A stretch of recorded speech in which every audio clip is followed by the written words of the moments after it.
session, and this is in reference to the appointment for a hospital board. We have one available position on the hospital board.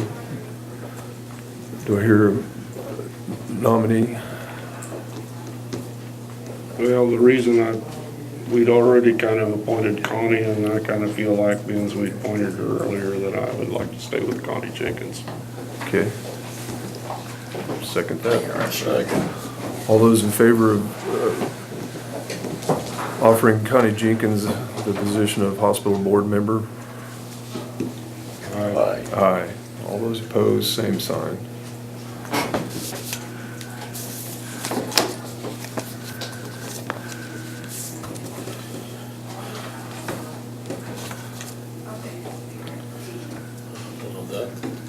We can skip that till Dave wants to come in, so move on to Eric. All right, Eric. I'm sorry, we're running a little Oh, late. you're fine. Just wanted to touch base with the heating and cooling up there. I know you all know it's a problem. I just wanted to see where we were at. Well, we intended to start with the windows and see what kind of an improvement that made, and I think Shelley's got more information about that. Okay. Yeah, we're open to suggestions.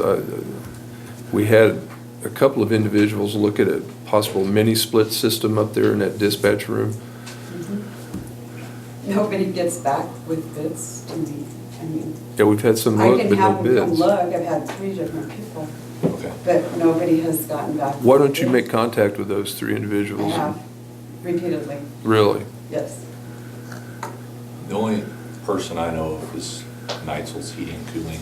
Roger's the only one, and he said it'd be very difficult to. He basically said he wouldn't do it just because of the structure, which at least we know he's not interested.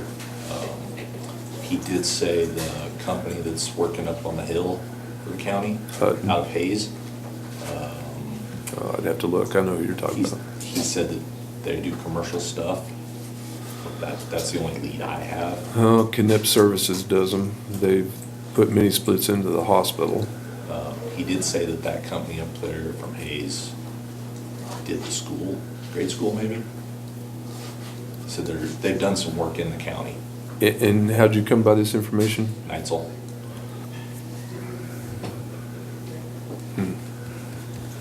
But at this point in time, he's really not interested in touching it, so. Right, Roger said he just didn't feel comfortable with, The roof Side of the and where building, you'd the have to roof. set it. Would- We've got a flat roof, so you're gonna have some issues there, so. Would you guys try to reach out to these individuals that you're talking about sure. and communicate between the 2 of you and see if they'd be interested in coming up and looking at it? Do you have Knip Services information? Yeah, yes, I do. You might give them a call too. It gets to be a pretty big problem. Either most of the courthouse is freezing to death, Oh, we know. and then we turn the heat on and it's 100 and Oh, something. Just I like know. when they were in the basement in the sheriff's office down there, they couldn't get warm Yeah. because all the cold air went to the basement during the summer and they were freezing down there. Now. it's the Well, I know opposite. dispatch is horrible, year round. What was it that one day? The server sent me a message, it was 1:15 the other day. Oh, I don't doubt it one bit. I'm gonna show my ignorance. What's mini splits? What are we? Oh, it's a looking at? unit that can either heat or air condition Yeah, a it's single room or a single area. You can do like 3 rooms on one little unit. They're like little tiny. So we've abandoned the boiler? No, No. this would just be for the dispatch area and where the. Just for that up equipment- there. And probably would just go with a cooling system because that's the problem up there. It runs separate from the boiler or the big air conditioning unit. They have control of their own. The problem is that the setting on the flat roof, the unit would have to be up there and there's some issues, but if somebody knew what they were doing, they could do it. Hospital's covered So- with a flat roof. You said something about one area's cold and one's hot. What do you? Well, she can't, like this We have- fall, it was on AC. You can't heat when it's switched over to AC. When we switch over to the boiler, so the rest of the courthouse can heat, then they don't have any AC up there and it gets really hot. So Uh, the deal is because of all electrical stuff in there? Is that where they're getting all Well, the that, heat? and the south and the west, we The get the sun position. almost all day long in winter. And like Cody's office, it was 48 degrees that day, the server told me it was 115, because we hadn't switched over yet. And so it just, we produce a lot of heat on that corner. It's And it gets hot. sun all day long. Well, And it those gets big the sun all windows. day long. And we're working on the window issue now, right? Yes. But if we hold off switching over to heat, but everybody's running those little heaters in here to try to, in every office, stay warm. Roger, on my system, it's we either have heat or we have air conditioning. Yeah. There's no in Okay. between. This would enable me to have the boiler switch on, and keep everybody else comfortable, and then they would be able to keep their equipment cool. We'd run it totally separate. It's a small system. So you can shut these registers off when the heat's running? Yes. The we fan can. you can't, not the. Yes, I can, and I, actually, in the server room, which he's speaking about, I even turn the valves off, so even if that system's not on, there's continually hot water going through it, so it still radiates heat. So in the server room, I even turn the water off to that. So when they split, they're gonna shut these down then when you run the Well- air conditioner, or are they gonna be running Yeah, it no, we'd run, against the air conditioner? no, we would not run against the air. It'd be a completely different system. The mini split would be a, It'd be just in dispatch, the only, Yeah. they'd just be. So it'd be their own heat and air? We're Right. probably just air conditioning. You We didn't tell me. can get the system with just air conditioning, because if they need heat, they can turn their units on for heat. Here's an idea, if you want to get an idea how those mini splits work, the nurses station at the hospital has one. Mhm, yeah. If you Yes. can slip in there and ask them, I'm sure you're gonna get like a 50-50 split, they either like it or don't like it. Because comfort is hard to manage, Right. because every Because individual is I did, different. and even when I switched the boiler over, and it was so warm before I switched over to boiler, and it was so warm still during the day, but it was cooling off at night, that some of the night dispatchers were cold. There was Oh, one I night know. it was 28 degrees, so I mean, it's very hard to regulate and keep everybody comfortable. But I think the main idea, Eric, right, is to keep the equipment cool. well, and obviously the people too. Yeah. Let me do this, let me, let me talk to Reed Cree, who's the maintenance person at the hospital. Maybe I can have Reed get a hold of you and discuss his concerns and successes up there. See if it's actually working or is it not working. Get a better idea if it's something we want to pursue from him. Rodney? Train Engineering would send a engineer up here and look at the building and give you a proposal on how to update our system as far as controlling heat and air conditioning. They could make a recommendation for you. We've actually done that. Huh? We've actually done that. Have you? Yes. Connect Services was about 17,000? I don't know, yeah. I can't remember the He didn't numbers, give me but anything in writing. they've done an evaluation on the He building. did an evaluation and so, Anyway, we'll, but I can call him and tell him to shoot the stuff to me. That's the biggest problem I have is getting somebody To to bid. get back. And I have contacted and asked for the bids, and after a while, it's just like, yeah. Well, we'll keep after it. We'll reach out to some more people. Right. See if we can't get some more I bids. think that outfit that's up here gonna be working up here on the, Yeah, That's what we were Roger told talking me about, yeah, yeah. I think that, yeah, I know He said, that's you know, what those you're guys talking are about. here for That'd be a meetings. good And the deal. nice thing is too, since they already have equipment in town, they're not making just a special trip out here for. exactly. Are you gonna go talk to them, Eric? I can call him. You can call them, okay.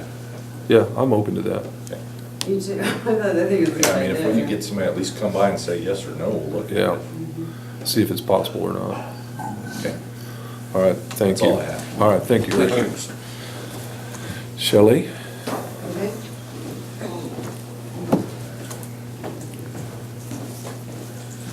How'd it go? And I think everybody, these guys know and have seen the problem I had out here when they tore the sidewalk up for the leak under the sidewalk. And we got it tore out and the pipes are bad. So, This is out the back door. yes. It's leaked before, hasn't it? And yeah, it's been 2 years in trying to get this taken care of. So Brock finally got up here and we got it opened up, and it's that old black steel pipe. It's corroded, it's rusted, it's in pretty bad shape. So we can fix it. You can, Brad Matthews is the one helping me with that. He can put a coupling on there and fix it, and we can re-pour Just where the leak is. just where the leak is. You cannot, he said you can't cut that old pipe and, put it, just a new piece in there. I would assume it's probably, the pipe ran the length of the handicap driveway. That's where it goes, and then, yeah. So he can put a coupling on there and re-pour in the cement, but there's no guarantee on the coupling. Did you want to go look at the pipe, Ed, or? Yeah, I think you're the only one that hasn't seen it. No, I know you do, but I thought you might want, so there's the repair, and, can you see what I'm looking? You're good, okay. I'm assuming the others are replaced. And the others that is to trench. They would have to find the line where it came out from. It comes out of the rear of the courthouse where the cage is there. So we have to find that, and we could go in the boiler room and hook onto the old line, and then that's retrenching, run a new line. Clear for just the west side. For the west side, then you're gonna have to still take some sidewalk out to get water over to the east side. You're gonna have to trench up the back to the east side, because you gotta get water over here too. So this feeds This the entire feeds the system. entire system. Does that run under that handicap drive? Yes, but we would just, there's probably a small section there that we'd have to take out. If you want to replace the original line, you're gonna have to take the whole length of the handicap. But if we Which is the retrench, You can't go the other way if you put a new system in. You'd have we're gonna second have to problem. go both Go ways. this way and around to the front, right, well, I guess you'd still have to cross the handicap. You have to cross the handicap, you have a wall out there, and I have, a valve box, here on the west side, on the other side. You gotta get water to that. Then you go from that valve box, and then there's one by the flagpole. Then you'll get it to the flagpole. Instead of going under that sidewalk or breaking that sidewalk up, we consider just taking a trench line and going around, and then hitting the other valve box. There's quite a few. So, we can try repairing it, but there is absolutely no guarantee on that. And then Brock estimated to fill this cement back in here, fix it and everything, it's gonna be $900 if we abandon that line. But if we don't abandon that line, that's, A 1,200 call. we'll cover it all. Concrete and all. Yes, yes. So it's your call, I I mean, know, it's a difficult one because we- those pipes are shot, but but, to replace the whole system, yeah, if there is not an easy fix to the things, though, but, Yeah, Yes, there is. Gravel? Buy you a lot of hose.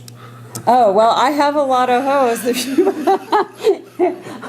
I do have a lot, Then give you so. one of them walking sprinklers. Yeah, just get out there and go, huh? Yeah.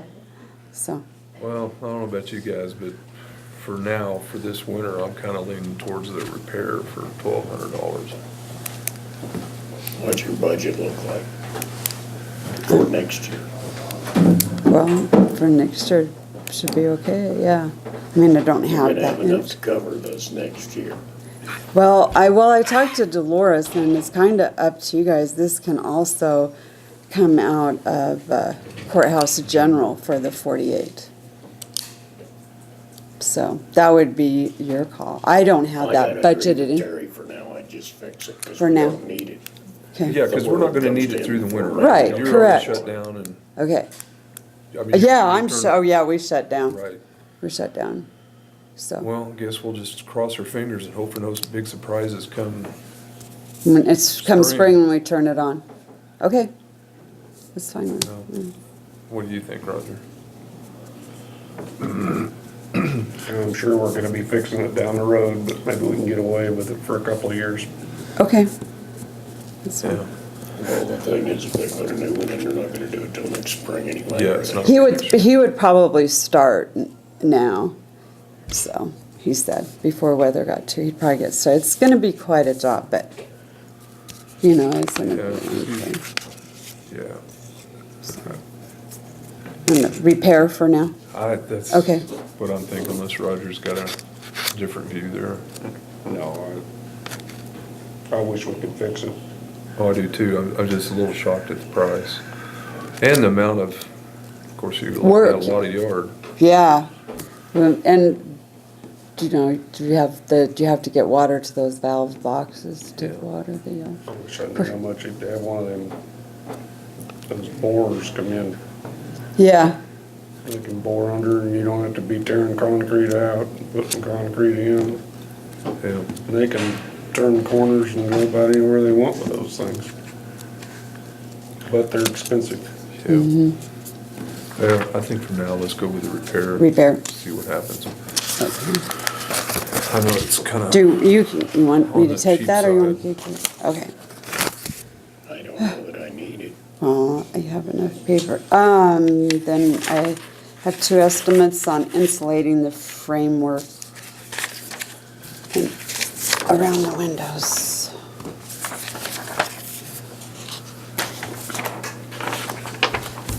That's the original one that I, from Ron, and then Travis. Travis Milne is the only one that, other one that came in by our date, so. Quite a difference.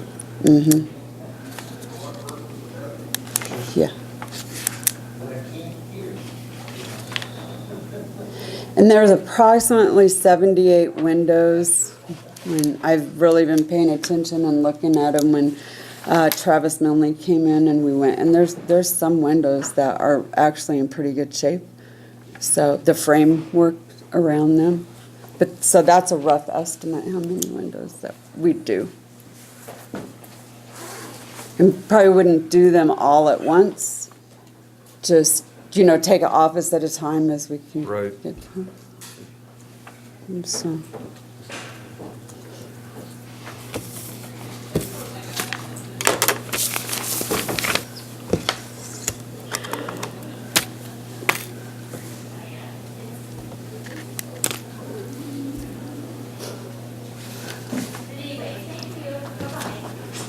Quite a difference in labor cost. I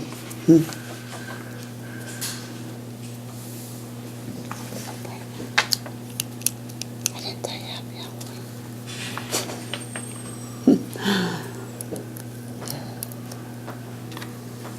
Did you see Greg this morning? Just, he made me laugh.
bids.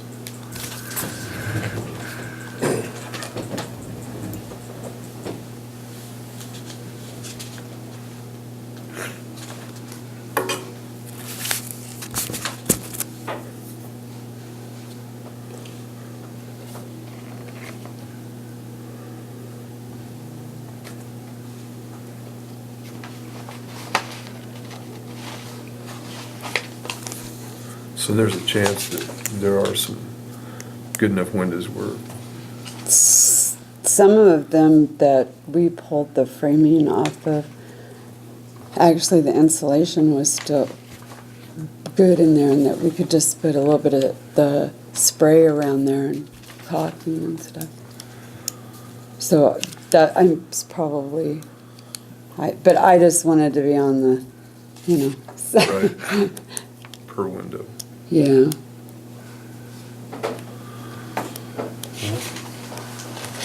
What do you think, Ed? You know, the cheapest one. And he's been here to look, correct? Yes, he was here last week, and we pulled some of the framework off and downstairs in a couple of the offices and looked at things. So. You guys gotta figure something like this, just the energy cost alone's gonna pay for it. Well, that's the reason Exactly. we was talking, like with Eric, it was start with the windows and then, So we can do them all. well, I mean, other than the ones that are good. Good, Yes. yeah, So we might be looking at 70 windows, 60 windows. yeah. I would say probably roughly around 65, maybe. I just figured just in case we tore some apart and they were worse than we thought. yeah, I'm kind of inclined to agree with Ed to go with a Okay. cheaper bid. Okay, Roger. that's fine. Yeah. All right. Okay, and that bid was from TJ's Improvements for $4,542.72. That's 78 windows times $58.42 a window. Read I these. don't, do we wanna just set on so many windows though? And then if we go over 65, Well, we need We'll to talk. start where we think we need it the worst. right. but I Right, mean, the that's one- what we're gonna do, we're gonna start in the offices that, the worst, yeah. I mean, when he gets started, he might wanna do them all. I don't, Well, that's that's the 78, yeah. But, if we do them all. well, I guess what I'm saying is you need to be around and see what you think of. when- Right, yes, I will, I plan to be, Okay. yes, I always try to, yes. Okay, and the other bid was Kinda oversee. from RW Improvements, and that bid was $7,238.40, and that was based on $92.80 a window times 78 windows. So, do we need a motion for that, or just approval? I so move. Second. Okay, all those in favor of awarding TJ's Improvements for the window improvement? Aye. Aye. All those opposed, same sign. Okay, Thank you. thanks, Shelley. All right, thanks. You keeping it there? Thanks.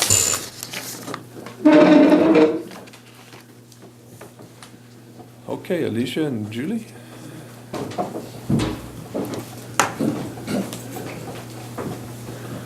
Good morning. Commissioners. Good morning, Scott and Leslie. How are you doing? I brought the snow. I just thought I'd let you know. Then Is you're that gonna have to okay? leave, I'm sorry, you gotta No. I go. might come, it snows, it seems like. I do have another thing. Oh, I want to introduce, Commissioner Gardner knows Brian Strother. He is also with Strother Insurance. He's out of the Colorado office, and he comes, probably 2 or 3 times a year. So I wanted to meet. Nice to meet you. Nice to meet you, And too. Scott. Scott, nice to meet you. And you know Commissioner Gardner and Commissioner Falconberg and Leslie.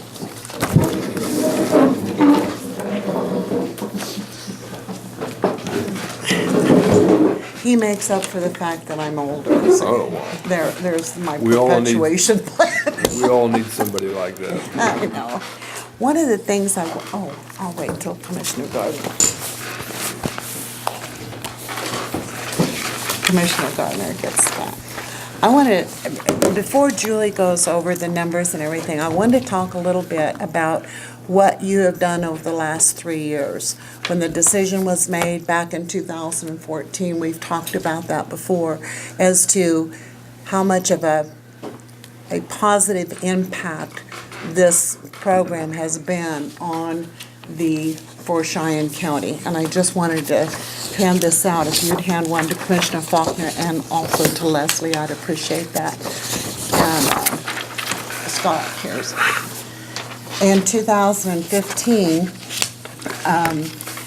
the savings moving from the plan that was back in 2014 saved the Cheyenne County over $419,000 just that year for the taxpayers. The next year was $391,877, and this year is $300,000 so far, $300,000. So you're looking at $1.1 million in savings for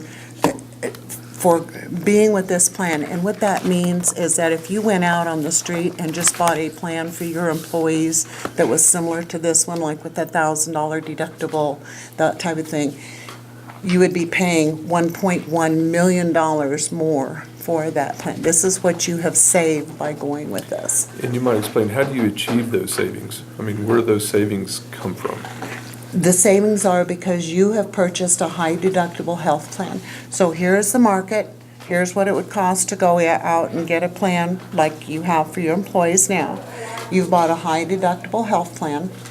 The excess amount is put into your claims. If the claims aren't used, that stays in your account. Julie's office administers this, and she's the one that comes up with this type of funding. So you want to expand on that just a little bit before you go over the I presentation? will. The first year, the 2015 numbers were based on what you were paying corporate plan for that plan. So had you renewed from 14 to 15 on the plan, that's what you would have paid And the for that commissioners at plan. that time said, no, we're not doing that. We want to save the money, and that, go ahead. And then, so what we project the savings on the next 2 years is if you would go out to the market and you bought a plan similar to what you have for the employees, $1,000 deductible, 80/20 to the 1,500, keeping the office visit co-pays where they are in the prescription co-pays. So if you'd go out to the market and buy that type of plan, then that's what you would have paid in premium for those plans. Okay, So that's your comparison. okay. And then Julie has more detailed information, but I just wanted to run that by, because I think we were talking about that last time. We were talking about the budget too. I think that was in July that we were talking about the budget. And we gave estimates on what we thought the renewal would be compared to what the clients have had so far this year that we have been delivering that. And at the time, we were thinking between 10 and 12% trend, because trend is about a point per month. And we were saying, a lot of counties and municipalities are budgeting about a 10% or so increase. And your increase,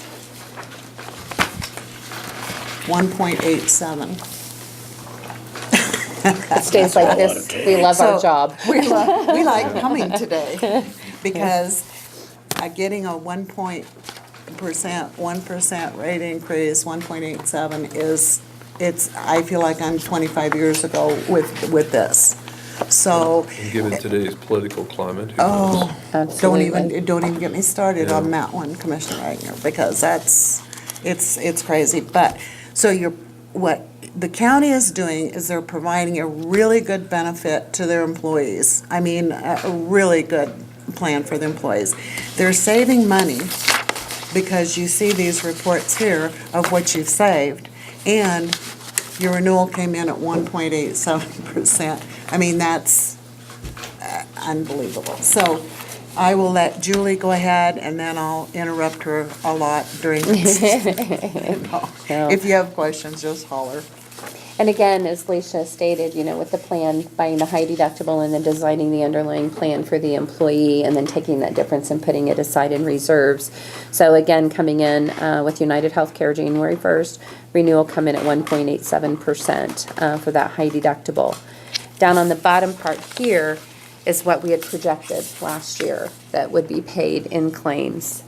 And the second column is what actual claims, and this includes what you've paid to United Healthcare also. So all the components of the Freedom Choice Plan is actually 0.81% above what we projected. That was a year ago. Last year. Now remember, as you're paying that premium, money goes into reserves also. And at the end of September, there was $62,487 in reserves, so you've got to bring that back into the equation too, because if you were paying these premiums here and that $1,000 deductible and writing, I call that throwaway money. You're writing that check every month, you're sending it off for that plan. But this one, you're taking it and you're paying it in pieces and being able to put money in reserves. And So- that reserve money is the county's money. That is in an account, and it's drawing interest. So that is the county's money.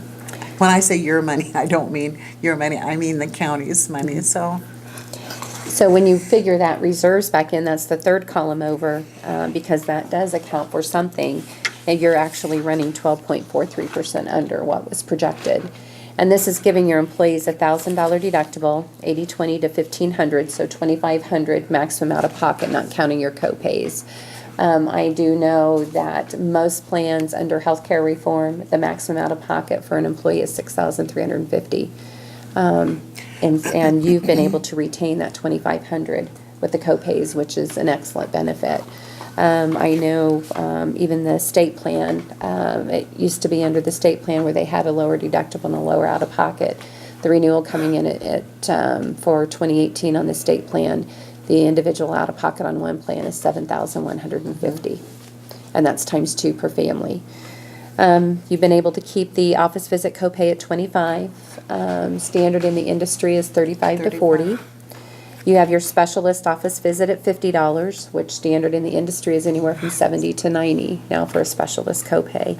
And that's the nice thing under that underlying plan, is that you're able to design those benefits for the employees and keep those costs down. What we did with one group was that we felt that the utilization for, was not there for generic drugs. It was, people were using more the name brand drugs. So what we did for that group is we tweaked the plan so that the generic drugs cost less in copay. I think we did a $5. Well, all of a sudden, because we have a charting. Anyway, I'm sorry? Walmart won't pay anything anyway. I just turned it in the other day. And they said no. And they give me a number to call. On, with United Healthcare? Yep, and there's a All whole right. stack of more of them you can look at. when All you right, got I will time. do that. I will take these and we'll take a look at I'm them. in no hurry. Okay. I will figure out what's going on and we will get in touch with you. But yeah, when you go into, and that's presenting both cards. They have the 2 card Well, that's what I system. didn't understand, was whether they'd send it both places or not, so I said I'll just bring them. There you go. And what I'll do is I'll go through and take a look at these and then I can get back with you and let you know if it's been through both. Because But they're sometimes they supposed don't, to pay for generic drugs, right? and Yes. sometimes they don't go. $10 for a 30 Right. day. But I will take a look at those and get back with you. These are mine to take? All right. Yeah, I don't need them. Okay. She gets them. I will take those. So in giving those benefits back to the employee, the $10 for generic, $35 for formulary, and $60 for non-formulary, keeping those costs down. So the plan is running very well, and having that $62,487 in the bank is a positive too, because you just didn't write that check and send it off.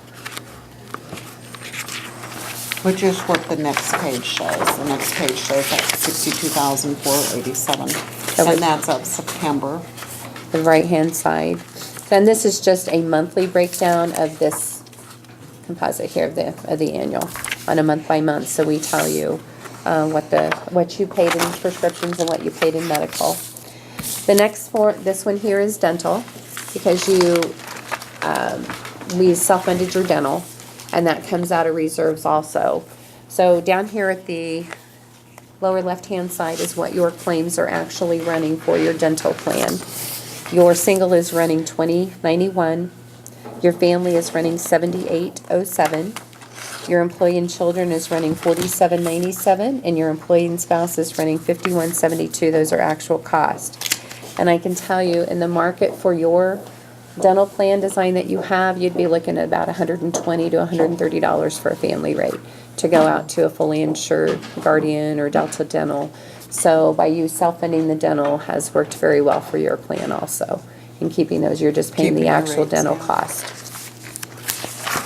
The next page is, like to see where the dollars go, the top benefits. Of course, with anything, it seems like prescription claims are always in the top 3, if not the top, for a plan.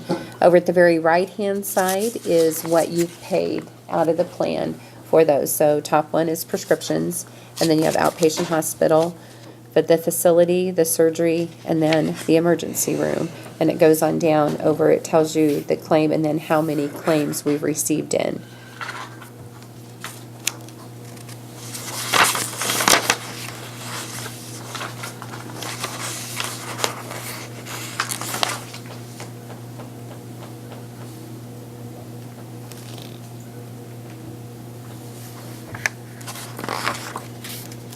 And then the total at the bottom, what's been paid by the plan.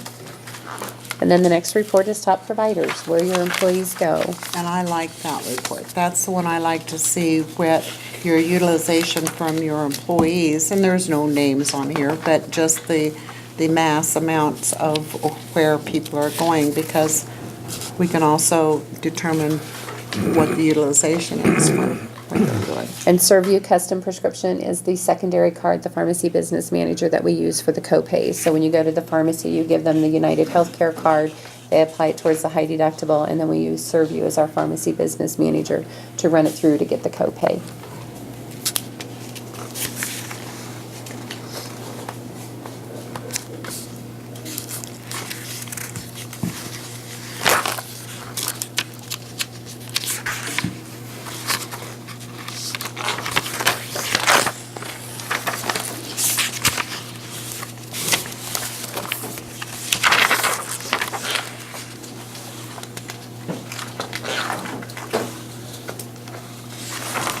And then the next report is from ServU, the prescription, but I always like to skip to the first one and go to the second one where they have the graph down here.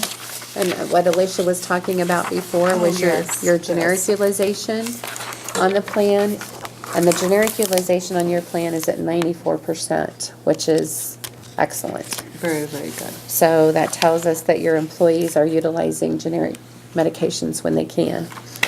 Get them for a And dog. if, That is, as you can see, that is the top thing on the list. But yes, anytime that there's a generic available, people are using generic. So the 94% is an excellent number. and that's what I was saying on that one group. We saw what their utilization was, and it was higher on the more brand name expensive drugs than it was on the generic. So that's why, because they have this plan, we can switch things around, and it really helped. But you guys are running really good. And then we just have a copy of the benefits in there. Here, what we kind of went through, touch base on before, that the employees have. The $1,000 deductible, then the 80/20 to 1,500 out of pocket with your copays and your prescription copays, and then down at the bottom, what the high deductible is that Cheyenne County has. And then the second page is your dental benefits, where it covers 100% on your preventive, 80% on your basic, and 80% on your major services to a maximum calendar year of 2,000. Which is good, because there are some groups that have the 150/50 plan, meaning 100% preventive, 50 and 50. This one is, you have your 80% benefit in there, so that is good for your employees too. And you cover a maximum plan benefit of 2,000, And a which lot of most them are plans have 1,000. 1,000 or 1,500. Yeah. So, And I think this is good news on the next page on vision care. They're holding the rates, no rate increase. So basically, with your whole plan, you have a 1.7% increase, but the visions is staying the same. We like to drive in the snow to present this. Any questions? Can we go back to page 1 of 3, where that's at?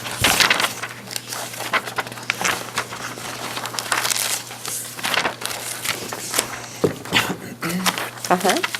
Well, I noticed like, the dental, you know, the employee paid $2,900 and the plan paid $9,000. In Cheyenne County Hospital, the employee paid 18 something and the plan only paid 15 or 16,000. Most of them, it seems like that's the only one. Most of them, the plan pays more than the employee.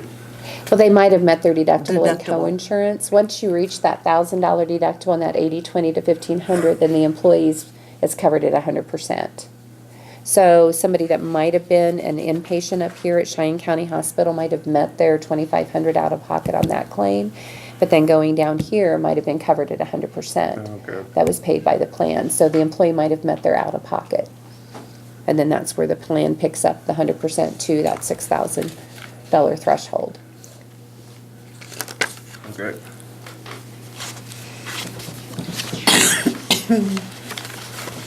Well, I think overall, everybody seems to be pretty happy with this plan.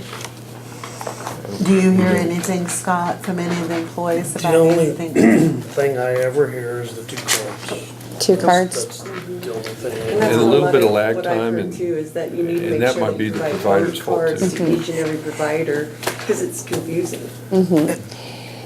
I always call the Freedom Claims the golden card, because that's the card that gives you the 2,500 out of pocket.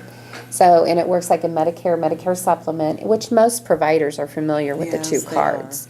That, you know, they present the United Healthcare as the employer plan as primary, and then the Freedom Claims is the employee plan as secondary.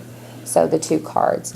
And you know, when we started this concept years ago, it was like, I thought that the 2 cards would be the easiest thing of the whole thing, and it seems to be the most confusing part of that is the 2 Well, card it's something I system. ran into, because I just came on board, Uh-huh. is that we didn't quite understand the 2 card, but yet the providers would be like, well, I think you're supposed to have 2. But then they wouldn't follow up and say, but this is what it is. Uh-huh. And so here for a period of time, we weren't in compliance, I guess, with having both cards where they needed to be, and just discovered that needed to be done.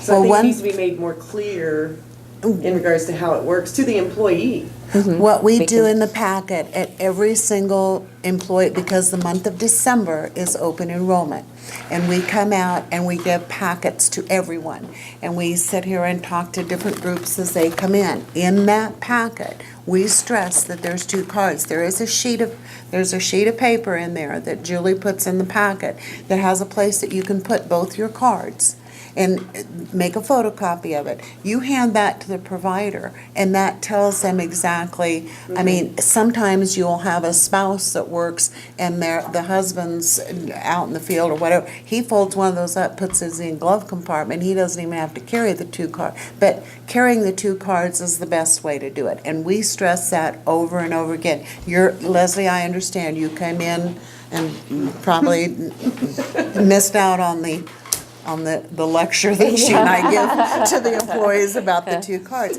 And we do find that we have some providers that will say, no, we don't need that card. And we just need the 1 card. We don't need this one, we'll just file it. Well, what we instruct the employees to do is to make sure that they let us know, because we're on the phone to the provider, do you want paid? Because basically, if you don't, and that it's just the front desk person that when you go into a facility, to a provider, maybe they just don't. And that's where I've run into it, is when the first time you present them to somebody.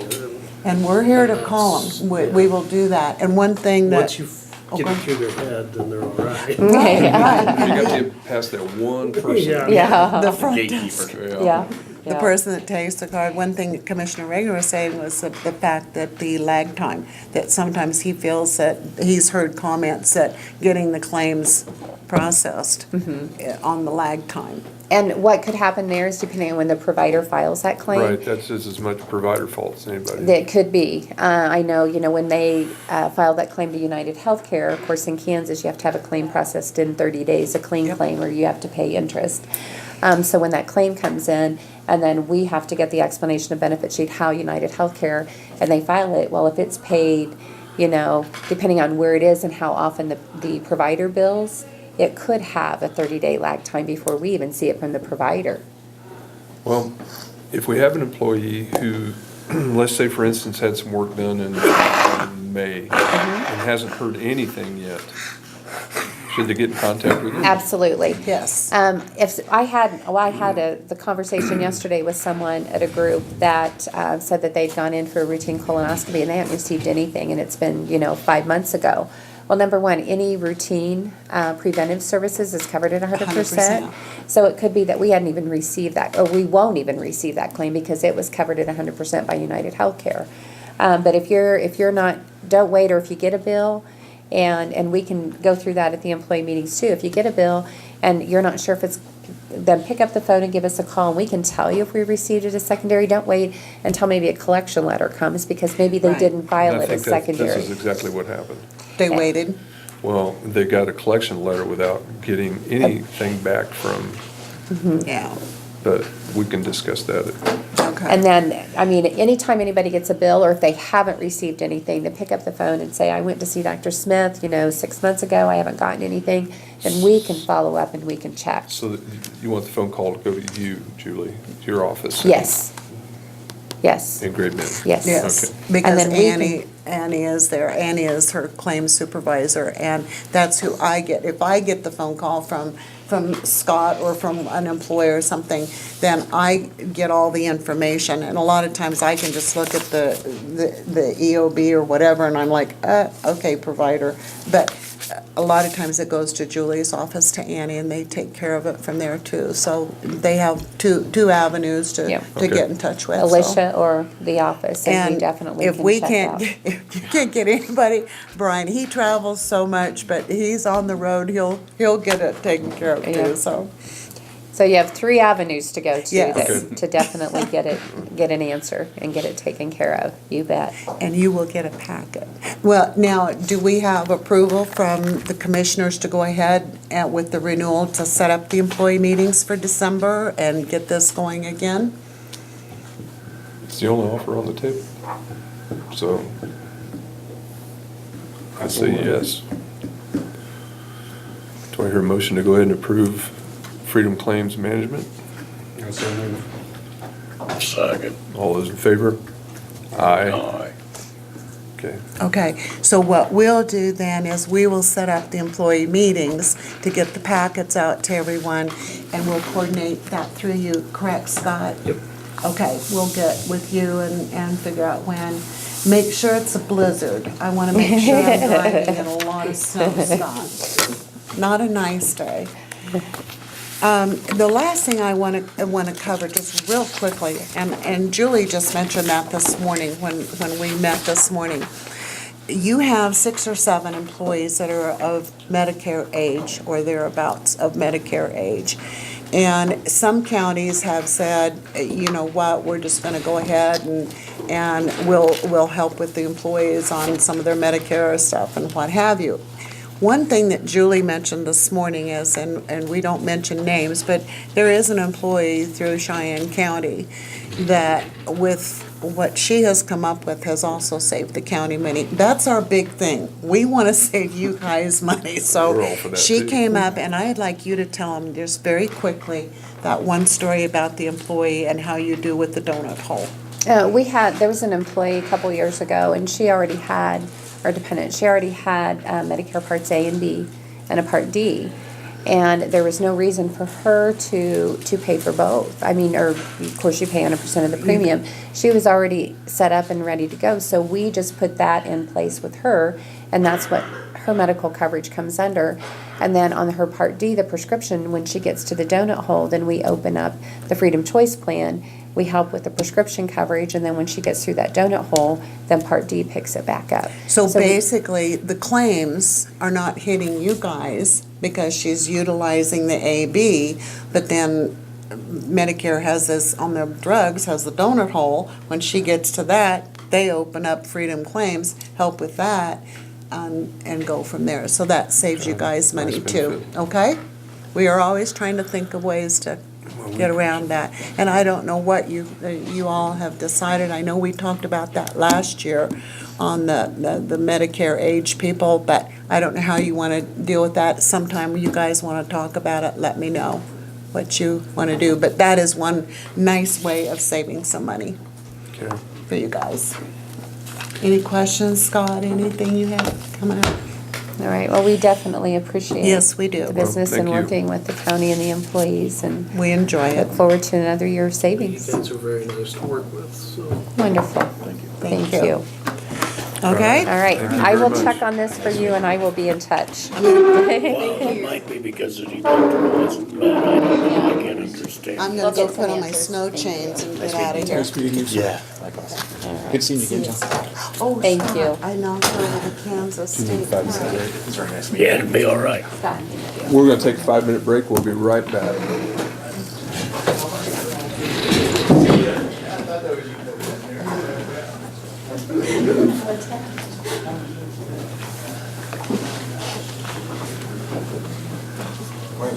What are you doing? I'm monitoring you. I'm watching you. Kind of forgot about it. Get your tops. Get your countertops. No, not yet. I hear you're gonna have a That's not, Yeah. that's what it needs to do. It is exciting. It's like, you know, we got all the pre-enrollment done and Yeah. Haven't done anything. I know. I think I'm just gonna go They're with very good about it, yeah. but it's like, wait a minute, November first, really? the, I don't think I'll do that. I think I'm just gonna do the. Yeah, it's good. Because Good. when you look at our courthouse, every office has those brown countertops with the uniform look throughout the whole courthouse. So I thought, well, I'll change the uniform, let them in on do that. You think everybody's gonna change that? I have a question. Maybe you can answer this. When are we gonna get minutes? Well, see, that's one thing that's ready to hear. They should get out and see. This is up on the website. We don't get them in the mail. We don't get them, we don't get any updates on minutes. And I don't know what's going on. Having never really get out there and see These what's going are on. not posted on the website. You can't click on them. But it's just like Jeremiah, you know, once they get out there, These are they highlighted. get excited. Now, you just approved September today, but these are not posted on the website. I don't know. You can't access, these minutes are not available. You have to watch this video to know what's I going don't even on know if I love it. in these meetings. Well, yeah, it really, people was like, wait a minute. They used to Both of them have, leaving basically at the same like time. this, with Mary and Yeah, Dan, so you you'd be can come over at any approving time. 2 days Yeah, ago's well, it's minutes, kind but of that's not happening now. both of them. I'd like to see him too. And we don't have them, we don't have them available, so I'd like to have minutes to see what's going on.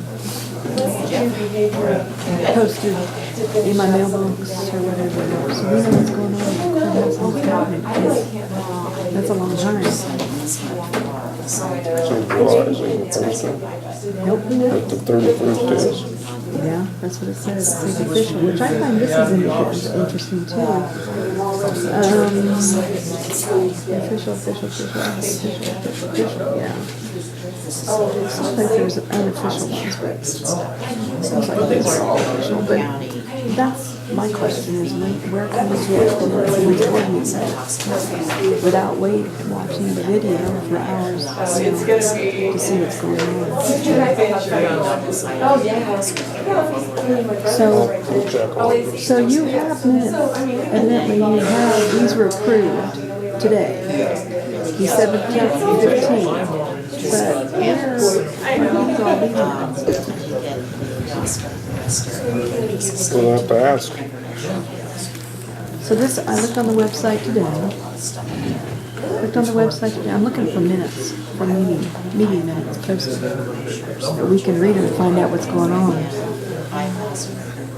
They're not in our mailboxes. It wasn't there, No, they're not in our mailboxes anymore, and they're not on the website, so we can't find out what's going on in your meetings unless you watch hours of video.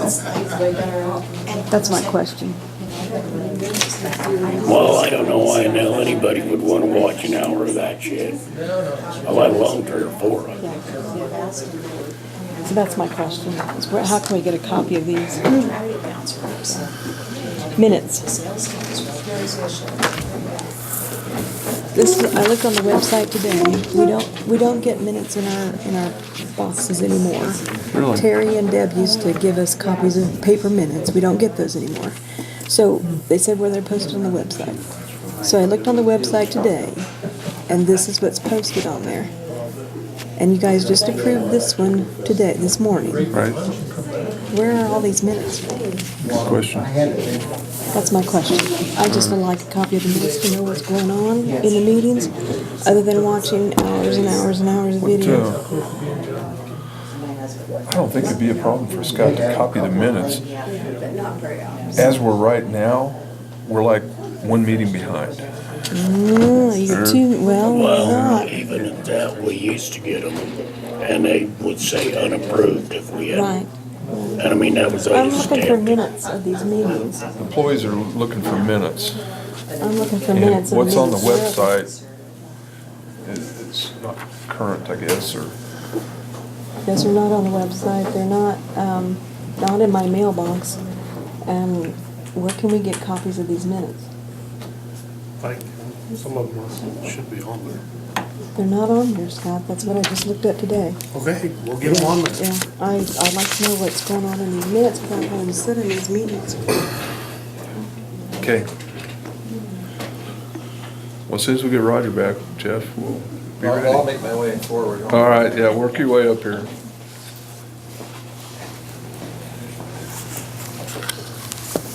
You send enough emails out, don't you? Sorry? Say you send enough emails, don't you? I get all this big stack of your reports. Oh, that, you requested them, so I sent them. I ain't got them all read yet. I have to can get my understand eyes a that. rest after a while. I can understand that, but the summary reports that I distribute, the figures come from those operating statements.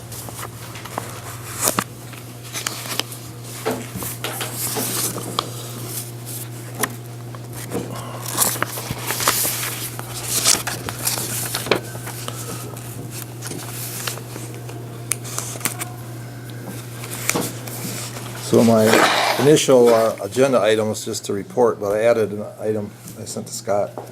And I got that also, The, that sliding glass I- door. yeah, the idea of putting in the patio door in apartment 6, so maybe I'll start with that one.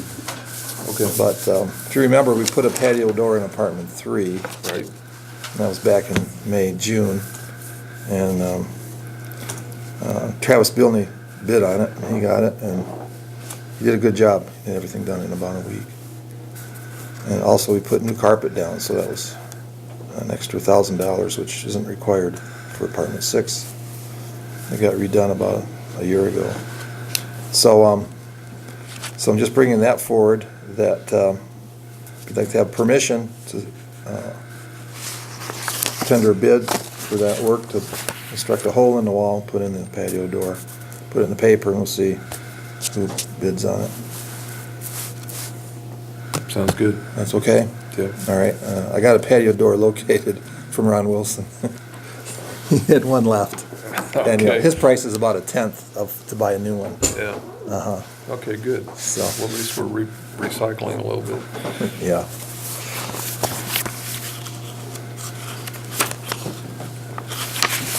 On the financial side.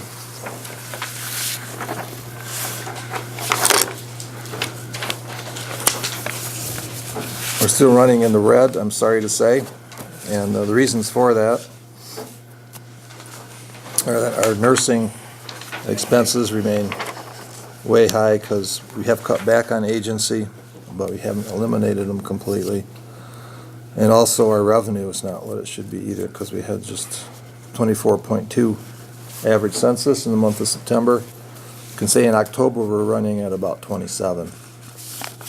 And we need to cap our census at 27 because with the construction, from time to time, our 3 private residents need to move over into the west wing because we can't access them from the west wing because their rooms are blocked from access. And that should finish up by the end of November.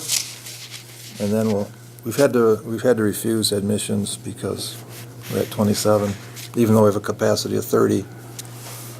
And I know a couple went to Atwood, and I heard one got sent to Goodland too.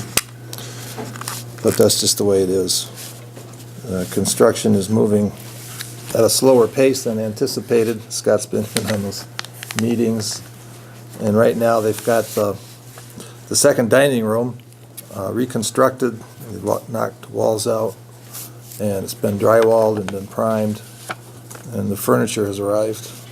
They haven't got that into place yet. The main thing is they've ordered vinyl flooring for most of that kitchen, and the vinyl flooring that was specified isn't even made yet. It's supposed to be available from the factory at the end of December.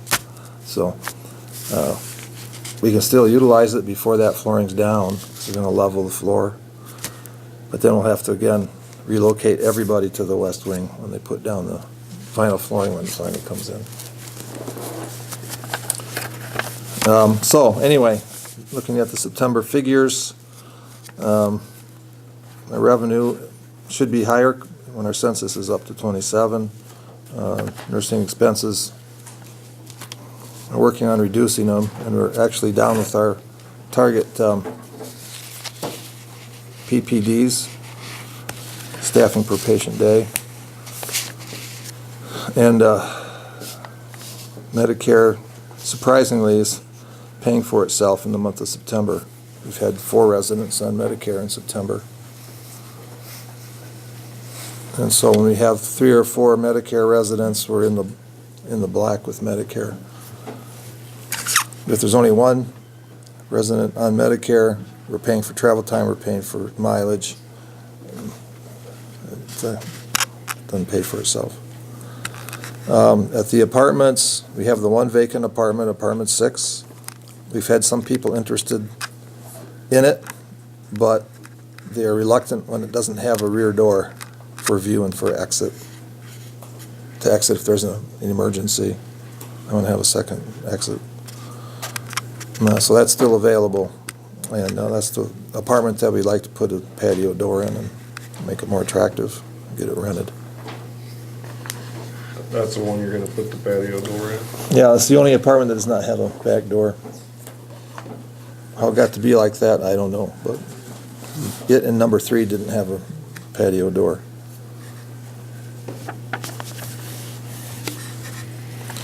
So that's where it stands. Any questions, comments? Well, it's just disheartening, but Yeah, we're a little bit handicapped with the construction as far as our revenue. patient count, Yeah.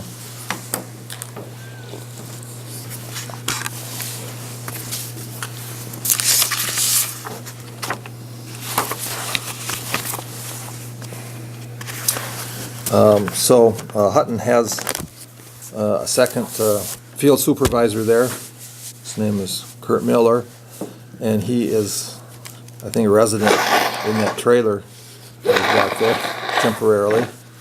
The supervisor that's overseeing the current project, he told me this morning he's probably there till the end of this week. Then he'll be reassigned, and Kurt Miller will finish up his phase 1.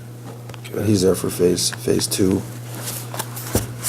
And they're waiting for delivery of soil. I don't know why it's not going forward, but we'll see what he has to say on Thursday at the meeting. well, It's not the ideal time to start construction. no, but It is what it at is, least we're right? started, yeah. Yeah. Okay, thank you, Jeff. Okay, thank you, gentlemen. Lady? Thank you. Yeah.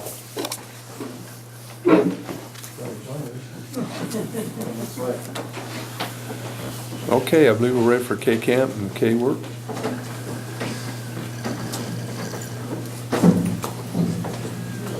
And I apologize for being behind schedule. Not a problem. Good morning. Good morning.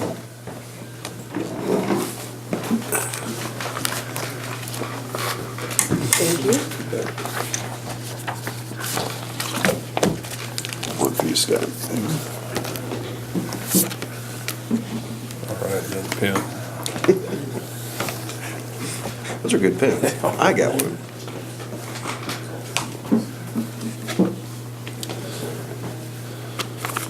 Okay, there's a lot of material in your packets there, so kind of guide you through that so it doesn't seem too overwhelming. On your right side is really the proposal. And we can talk about the other documents in a little bit. So the first is just a cover letter kind of summarizing the proposal. The second document's the actual proposal with all the detail. So this is your cover letter. The proposal looks like this. Has your detail on your coverage limits, your sublimits, your deductibles. And then on the last page would be the pricing. The temptation is to just go right to the pricing, so that's fine, I don't mind you doing that, but there's other things I obviously want to highlight.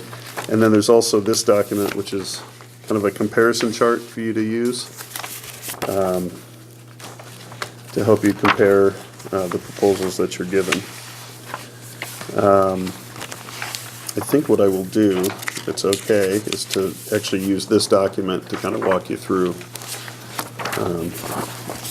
our proposal. So starting with K-Camp again is an interlocal agency. So the members who join sign an interlocal agency agreement, which is in your folders. We continue to grow in membership. Talked about that last time I was here. We added our first 3 city members. We're up to 66, or almost 2/3 of the Kansas counties. Our coverage is very much designed for counties. So we don't write separate policies for separate risks. It's all covered under one coverage document. We have one liability coverage document, one property coverage document, and one crime. And again, it's very tailored to the risks of your operations. Starting with the property, you can see at the top there's a blanket limit. How did we come up with that? We take the values that you reported to us for vehicles, equipment, heavy equipment, buildings and contents, and computers, and we add those values together plus 20%. That is your total limit, blanket limit, that's available in the event of any one loss. So why is that important? We don't schedule limits, so we don't say, well, the courthouse is worth $4 million, that's all you get if the courthouse is lost. You actually have that full limit available in the event of any one loss. So it's very high level of protection. Another consideration that's on here, you'll see partway down, we say co-insurance. We don't have any. The co-insurance penalty would apply in some commercial policies, and I haven't reviewed your policy, but it's again a point to compare. Even if they provide you with a blanket limit, even if they provide what's called all risks coverage, which is basically not named perils, they cover you for everything except what's excluded. There still may be a co-insurance penalty, which means if you've understated your values to the insurance company, they can penalize you at the time of the loss. K-Camp doesn't do that because, as we've talked about, we appraise your buildings, locations of 100,000 or more every 4 years. And so we're confident in the values that you've reported to us. We did note that some of the values were dropped significantly from when we appraised them to when you went back to commercial insurance. So I don't know why that was, but that's an example where if you're underreporting that value to the insurer at the time of the loss, they can penalize you. We have flood coverage included in our program. You have $5 million of flood coverage. For non-flood locations, if you have any in a flood zone, it's $1 million. We have an extra expense limit. This is a coverage often not thought about, but if you have a property loss like a flood or a fire, something of that nature that does direct physical damage, There's what's called indirect damage, which would be if you had to relocate employees to a temporary facility and you had to rent that facility, or you had to pay overtime to those workers while they got your emergency operations up and running. Things of that nature would be covered under an extra expense portion of a property policy. We provide very high limits there because it's a significant exposure for counties, and so we provide $2.5 million there. So I think that's a significant point of comparison on a property policy. We went ahead and quoted your existing property deductible for all other perils, which is $5,000. We certainly could quote you a lower deductible if you were interested in that. And then, as you know, K-Camp does not charge you for mid-year changes, so when you add a vehicle or add a piece of equipment during the year, there's no charge in that year. Just make it up following year. That's right, we'll just charge you in the following year. And we don't charge you more to cover, to recover any cost, we just charge you what the rate is going forward. And then you can see the property premium there at the bottom. This is very broad coverage under our property policy. This contains all the sublimits, so if you really were interested in things like what's the sublimit for debris removal if a building was downed, or increased cost of construction. So for example, if you have a building that doesn't have an elevator and ADA has since been passed, and so now you've got to put in an elevator, there's increased cost of construction coverage. And so the sublimits are listed here on pages 7 and 8 of your proposal. So if you wanted to compare those, you could. There's obviously a lot of them there to compare. Inland Marine is just really, again, this is just part of our property policy. We don't issue a separate inland marine policy. To us, you have property, you have buildings, you have contents, you have equipment, you have vehicles. It's all covered under that one program. But I went ahead and listed here what your values are. You've reported to us that value amount at the top. One of the things we've noticed with EMC, they don't provide any auto-physical damage on vehicles that are pretty aged or equipment that's pretty aged. We always provide some coverage for those vehicles and equipment. And so those are the values we're using currently. We have a limit for sublimit for leased equipment. So when you go out, you roll a grader and you've got to rent one, it gets pretty darn expensive. So you can see, or if you're leasing a piece of equipment and you damage it, you can see what the limit is there. Again, no charge mid-year for adding new pieces of equipment. Auto physical damage, same thing. It's also covered under your vehicles are under the property program, but you can see the values we're using there. Moving on to liability coverages. Again, we provide all our liability coverage under one memorandum of coverage. So that's your general liability, which would be things like dangerous conditions on your roadways, auto liability, so county employees driving a county vehicle and hit somebody or something. Your public officials liability, probably the most common claim there is going to be your employment practices claims, sexual harassment, discrimination, those types of claims are covered under that coverage. Law enforcement liability, so if you have a civil rights claim for police shooting, let's say, for excessive force claim, that would be covered there. And then we cover cyber liability as well. I think one of the things I would really look at is your limits of protection. K-Camp provides you, as we talked about, $500,000 per occurrence per the state tort cap, but there are claims that can be brought outside the tort cap. And $500,000, $1 million is nowadays pretty light coverage. So we provide $3 million for claims outside the tort cap on all liability lines. So again, one way to get a proposal cost down is to just provide lower limits or just reduce the values of your property. But you're no longer at an apples to apples comparison at that point. Our coverage does include employee benefits liability on the GL, and it also, if you have EMTs, it covers your professional liability for EMTs. There's no separate policy there for that exposure. And then on the crime coverage for employee dishonesty, we're providing you $1 million of coverage on that, and with a $500 deductible. And then lastly, on the last page, you'll see surety. There are positions within the county that have to have surety bonds in place per state statute. And so K-Camp, just as a matter of course, provides you with that surety coverage so that your positions are bonded as they're supposed to be. And the total cost for all positions within the county is $386.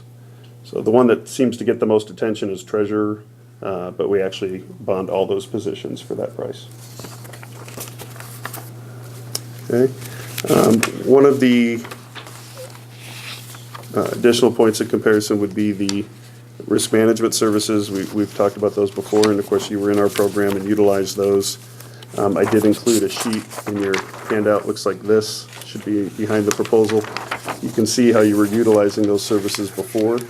Every year you get $2,000 back in the form of what we call a risk avoidance grant. So that's like, almost like getting a dividend check every year for $2,000. You can take that off your contribution. As long as you submit just a one-page application and say, this is what we want to use it for, you get that money back. You can see you've used it for backup cameras for ambulances and one of your vans, and guards for your patrol vehicles. So that money is, again, renews every year, $2,000. You have the online university courses. You have law enforcement tuition reimbursement up to $1,000 a year.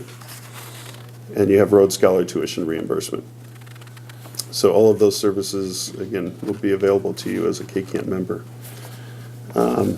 One of the other things I wanted to mention on the pricing, if you turn to the last page of the proposal, you can see there's two numbers there, the total annual contribution and then the total annual contribution with the 3-year rate stabilization agreement. What we are offering to our members and prospective members is if you want to participate, make a 3-year commitment to participating in the pool. We offer a one-time contribution credit of that amount, and then a rate cap. So the rate cap would work basically if you have a 65% loss ratio or below, you would get a guarantee that your rates will not go up more than 2%. If you are over the 65%, you still have a rate cap. It would be at 5%. And so, again, that's at your option. You don't have to do that, but you would get the contribution credit and the rate cap. You know, the nice thing about that is if you had a significant loss, so for example, when you were with us, I think you had an 80,000 plus hail loss in the last year you were with us. That would have shot your loss ratio up. But we would have been prevented from raising your rates more than 5% the following year by being in that program. So just something for you to evaluate whether or not you want to participate in. And then there's more detail on that rate stabilization. That's this other paperwork that's in here. There's a one-page summary that tells you what your credit actually is, tells you what the rate cap is. The next page gives you a little more detail and gives you sort of examples, has a frequently asked questions on that program. And then if you want to participate in that, there's a separate agreement to sign saying that, yes, you want to participate.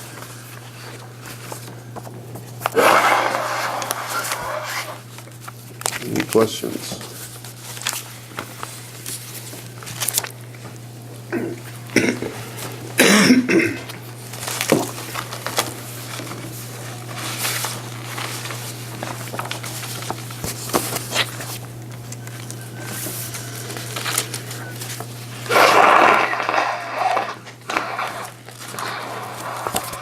Certainly welcome the opportunity to have you back in the program. Well, thank you, gentlemen, very much. I'm assuming you're next. Yeah, I'm next. Okay.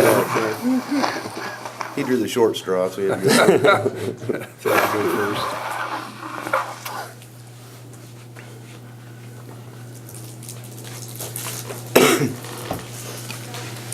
It'll take a little while to go through all this. Sure. This is for the 3-year. Yeah.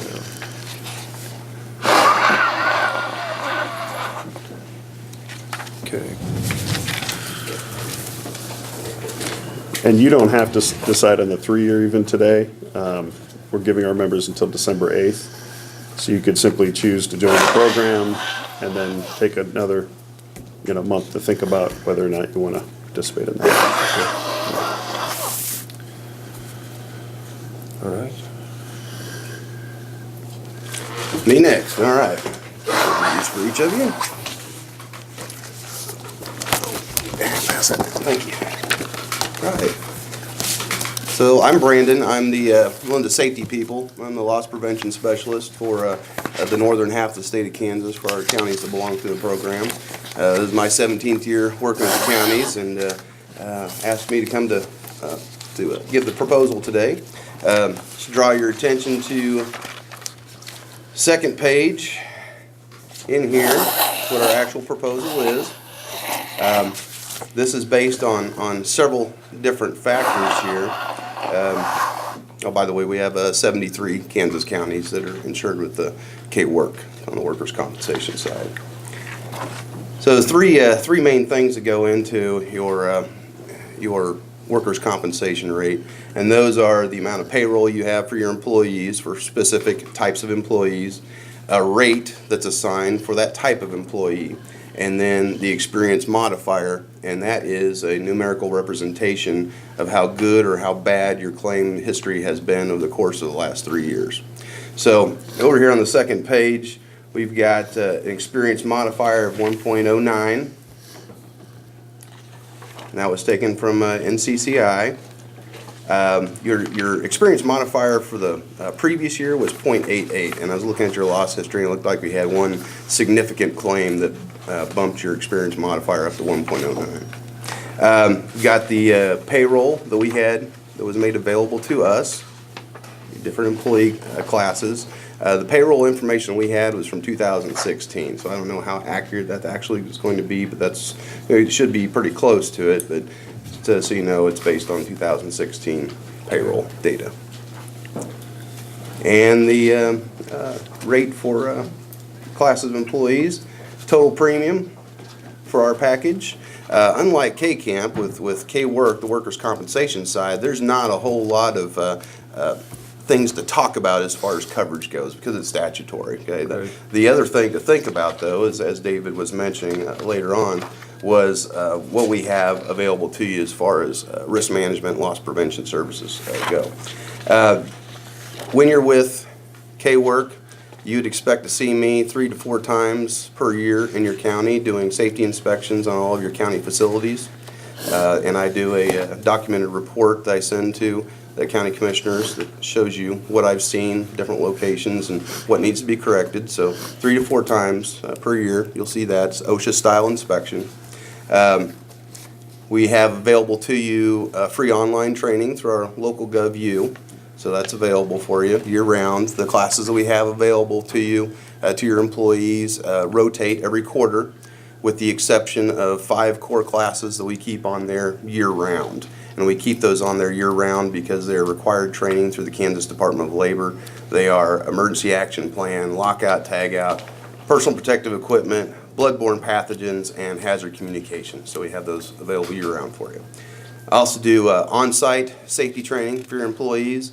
I'm a certified instructor through the National Safety Council for defensive driving, powered industrial truck, also known as forklift, and flagger. Because those two, powered industrial truck and flagger, if you have people operating forklifts or doing flagging in Kansas, you're required to be certified.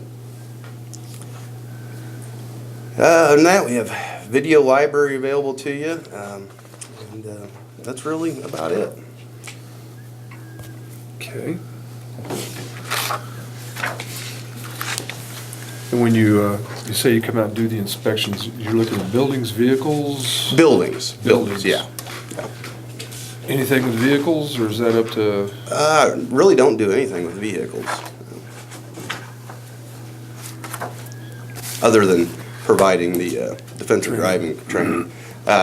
What's been 2 years ago, 3 years ago, EMS had me come out and set up, I have a obstacle course for ambulances, so I set that up and ran their drivers through that. He actually called me a few years ago because Kansas Department of Labor is coming out to inspect you. And yeah, panic sort of thing, what do we do? So I came out and went through the buildings with the different department heads and pointed out areas where I thought you're probably gonna get cited by the state, so. Well, good. Those are all great services. Okay, gentlemen. One other program I want to mention, just because it's new, I haven't talked to you all yet about it. We're going to announce it at the KEC meeting this year. But we have a partnership with a firm called Think HR that will give you access to a whole host of human resources services. So model employment policies, salary benchmarking data. But then, kind of like Attorney Assist, you will have access to an HR consultant where you can call and ask questions about FMLA or wage and hour issues and those sorts of Those are things. things we really want to know, especially since the majority of us are new at this. Yes, I mean, and really, I mean, a lot of our counties don't have a full-time HR director, so having that access to that kind of professional expertise, we think is really important. Yeah. And so that will come online January 1st for our members. It is included already in your contribution, there's no additional cost. All right. Sounds great. Okay, thank you all for your very time, much. appreciate it.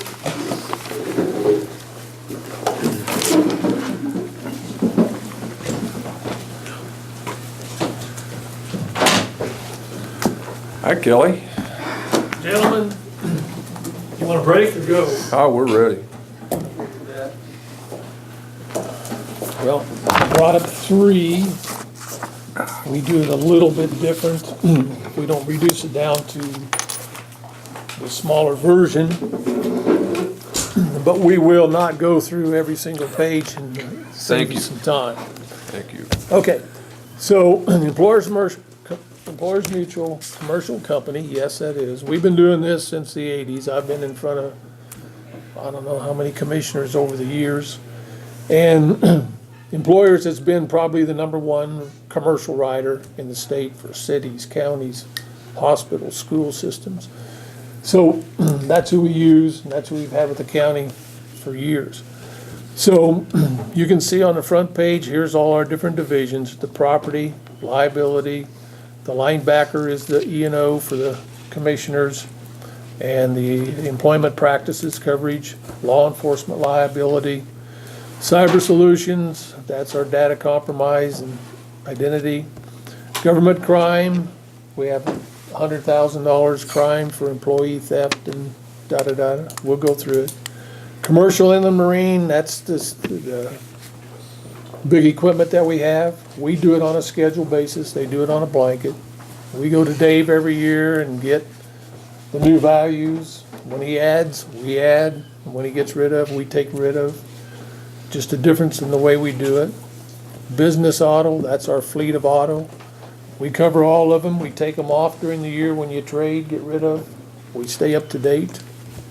Workers' compensation, so we have everything in one big package. So let's start inside. Go in about 2 pages to where we get to this page right here. There are 2 check marks on it. Our commercial property, we write a blanket similar to what they do, where we list all the buildings and the values and the locations, and then we blanket all that together. It says up there 90% co-insurance. That means you have to insure to at least 90% of replacement values. Down below, we have a little check mark. It's called agreed value. That waives the co-insurance clause, no penalty. The numbers that you have are agreed with the insurance company and you guys that is the bucket of money limit and it is adequate. So there's no co-insurance penalty on a loss. We have the buildings valued. We do have a $5,000 deductible. That's a check mark on the left-hand side. Employers Mutual puts a 10,000 wind and hail out there. They've been that way for about 3 years. You just need to know that. Next page is the equipment breakdown. What that is, that's just an enhanced property coverage for your air conditioning systems, furnaces, so on and so forth. If we have a breakdown, we cover them. Next page, extra expense. It's been set at $100,000 for several years. If it needs to be higher, we hire. Or like he says, if we have a problem and you need to relocate, They got a higher limit, but we've had 100,000 for years. And then we start on the next page, and you can just keep going through that till we get to page 29 of 94 at the bottom. These pages are the valuations of all the buildings. Same with K-Camp, they're gonna have a spreadsheet and they're gonna have valuations on all the buildings. So our blanket limit, combined values all the way through, is up at 13.2 million. Okay? That's for all our buildings, personal property put together, similar to how they do it. The property coverage is a spatial form. Any losses are covered unless it's in the exclusions. We exclude earthquake. We don't cover flood. Of course, no policy covers flood straight out unless you buy extra on top of it. We go to the next section on page 31 of 94. That's our liability. We do have our liability limit set at $1 million. If it's a Kansas Tort Claims Act, the immunity is at 500,000. But if you end up in a different court, a federal court instead of a state court, that cap's gone, and our limit is $1 million. Okay. We flip over. We have employee benefits liability coverage. How far are you in, Faulkner? I was backing up and looking. 32 of 94. We do have our employee benefits liability coverage, $500,000 each employee, $1 million aggregate. Down below, we just have additional insured historical society because they own and operate the museum. For liability, like he says, there's different codes. Different counties do different things. So we have our different codes in here. You have 4-H buildings. You have miles of county roads that you maintain. We have the EMTs. We have pesticide. You go on and on. You have a hospital building you own. Pretty well everything that you own we have listed down here. The jail has been out of production. We don't use it, so we don't charge for the jail code because there's no use in it. We keep going. We have Birch City clinics, the St. Francis clinics. We have the Good Sam building and apartments. So those exposures have to be known and they have to be charged for. Some way to come up with a valuation and a way to charge. Next, page 41 of 94. This is a section that has to do with linebacker, we call it. This is our E&O for commissioners and employee practices liability. We have $1 million limit. Next page is law enforcement. We have $1 million limit set on our law enforcement for their professional coverage. And if you go on over to 46 of 94, many times we talk about retro date. Retroactive date is back to January 1 of 93. Same with them. They look backwards for coverage in case something happened in the past for commissioner's liability and for law enforcement. How we charge for law enforcement, we charge by how many officers we have. So we keep that up to date every year. Page 48 of 94. This is our cyber liability coverage. We have data compromise. We have limits built in for different coverages. This is Employers Mutual's product. We've had it for several years. Then we go on over to 51, our crime coverage. Like you say, we're trying to go through this fact. So page 53, we have 100,000 for employee theft, forgery, burglary, computer funds transfer. So we do have some crime coverage built into it. Employers Mutual, we discuss with them. They make recommendations on limits. Page 54 of 94. That starts our commercial inland marine, which is our big equipment. And we have several pages. We list each one that we value coverage on and the amount that we have valued. K-Camp does a blanket. Somebody does a spreadsheet every year of all the equipment and updates it every year. We do it as you acquire it and get rid of it. So there's like 3 pages of equipment in there. We go through that with Dave every year.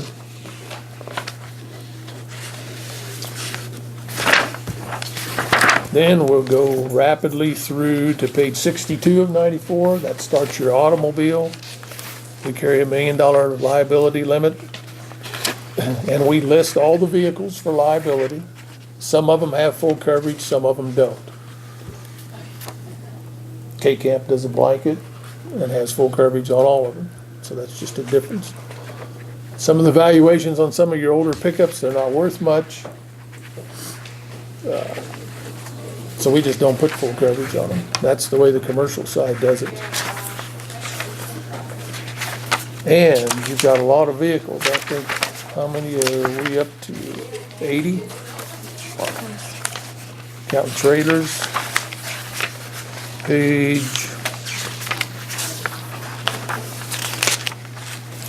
83 of 94. I think that's the 84th vehicle that we have on there. Last year you added several new vehicles, the fire truck in Bird City, the bus, pickup, sheriff's pickups. So there were several increased vehicles that you had. Then we go on over to page 87 to 94, workman's compensation.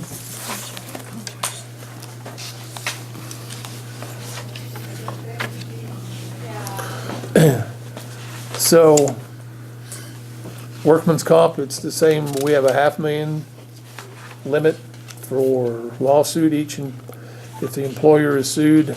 With workman's comp, the employee has to decide, do I want to sue the employer or do I want to take the benefits? So if he takes the benefits, he doesn't sue the employer. However, his wife or family, for other reasons, can sue the employer. And if it gets past the $500,000, then it would have to get into federal court to get to that. Standard limit, most of them carries $500,000. We're starting to put $1 million on a lot of policies, but still we go back to whether we end up in court in Kansas or end up in court in federal court. Now, go to the next page. It's based off of payroll. So we get the payroll from the clerk every year. And you go on the last page, according to Employers Mutual, our experience mod is still at 0.88. We will have to check because the NCCI sets the experience mod, but our loss ratio they told us the loss ratio is like under 10%, so it must be worse than that than to get a 109. So we'll have to follow up and verify that, because according to employers, it's still 88. Anyway, that's going through this and probably the shortest time I've ever done it, because usually it's a 45-minute and we go through every page. But in an effort to condense it down, we hit kind of the highlights, and at this time, I don't know how much you're going to remember of what we said to start with. You never know. It's pretty rough. We're day to day too. I know. So I know that you've got a lot on your table today. I don't know if you can discuss and compare this. I don't know that you have to make a decision today. That's up to you guys. EMC offers all the support services. We offer a lot of, employers has a lot of support services for attorneys. They come out, they value buildings, they have safety videos, they have safety stuff. They send us safety. Every so often, we bring up all those, and they end up here on the desk, and they end up in that desk, and then they end up in that trash can in there. So, All right. we want you to look at it. We've done Thank you this very much. We for will have 30 to years, take and some time. you've got the 2 leaders on your desk, K-Camp and Employers Mutual, so you can't have any better. Singled me out. Huh? I was gonna be singled out, didn't say anything about the other two. For what did I Did I single look you? lost or what? No. You were taking it in so well, I was amazed. Anyway, we've been up here, we've done this for years and years and years and years. If you want a whole course, I'm sure we could spend an hour on it, they could spend an hour on it, and we go all over it. We have done a very good job. And I don't think I've got any huge questions right now, but do need to cipher through some of this.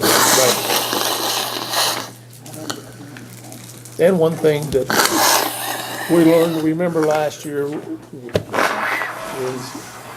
if you do join K-Camp, you have to give 60 days, 2 months' notice if you want to take bids again.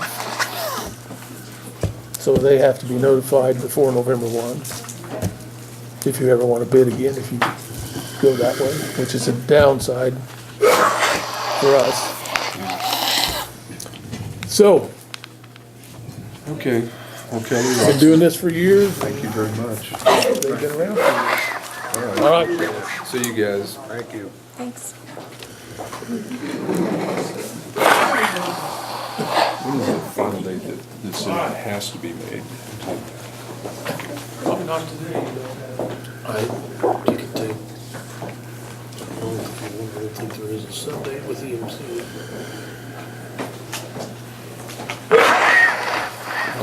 Table it till the next meeting. I'm kind of in favor of tabling this until we can kind of look through Make this. sure that you're aware of that is the experience model. And then make a decision at the next meeting. Does that sound appropriate? We have the time to do that, don't we? I believe so. Yes.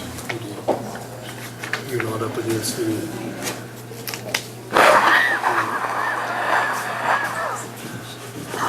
Okay, then we'll do that. We'll table the insurance and workers' comp until the next meeting. All right, the library board. Wow. It's always been that way.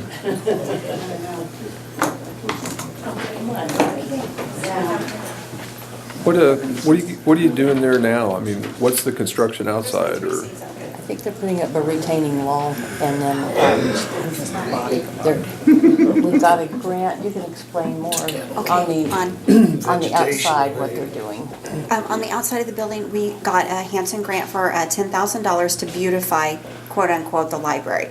It is to put in, it's basically to make the outside look better. It's to put in a gazebo out front for a small sitting area and to put a better landscaping plan out front, tear out all the old, and just put in some rocks, maybe rocks the kids can climb on, a few plantings, just to soften the outside.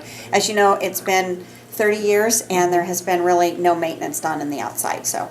Okay. And in that process, the city started to, on the north side, start to take everything out and found a problem with the slope, and they just now are putting in a retaining wall as well. So Okay. we're very blessed for Well, I that. was just curious what was going on there. Yeah, yeah. That last bunch brought me a nice pen. You guys. Let's see. If you give me a couple minutes, I got Kit Kats out the car. I don't know which I'd rather have, a pen or a clown. I don't know. Hey, it's a chicken, Roger. I'm just saying. I mean, come on, I'm a chicken. Just came from story time. Most of your funds come from where now? I mean, how are you basically funded? We get 4 mills, Through From the city. From the city? Uh-huh. yeah. Okay, and does the county play any part into those mills at all? No. And that 4 mills comes to like roughly 30,000, maybe a little less, maybe a little more. And that's not even enough to pay our help. But I think Michelle has done a really good job of offering a lot of services for us. We basically do all extracurricular activities with yeah. grants. Yeah. And then what we can't, we cut. And we're looking at possibly a cut starting next year, whether we, cut staffing or closing 1 day a week. We are going to be going in front of the city to ask to raise the levy, the mill levy, to help us a little bit to come current. The library's not had an increase in over 30 years, so. One of the things that you were asking about was a Park and Recreation's Yes, grant. We're not 100% sure it fits. Leslie's kind of looked it over. We again looked it over this morning, the statute for that.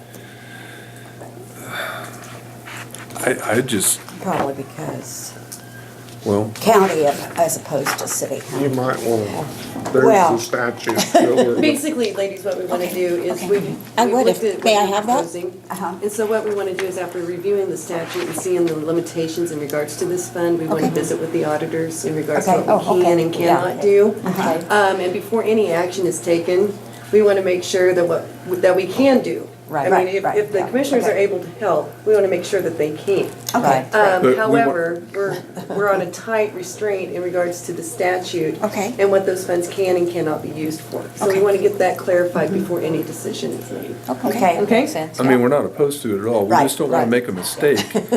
You have to get it back. huh? Yeah. Yeah, I Part get of the that. money has I to go get to that. an alcohol and drug rehab program every Right. year of that, out of there, and we're just not for sure.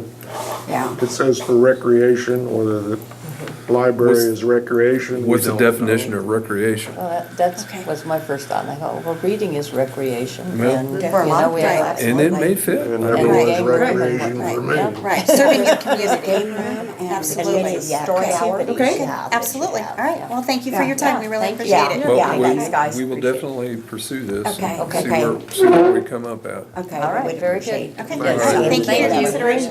Yeah, Thanks. Thanks. Bye-bye.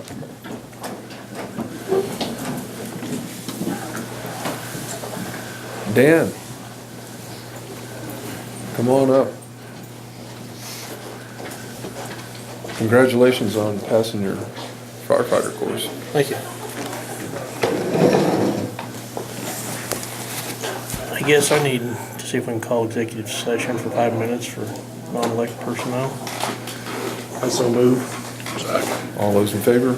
Aye. All those opposed, same sign. I'd say 5 minutes. Ryan can stay if he wants. You can stay if you want.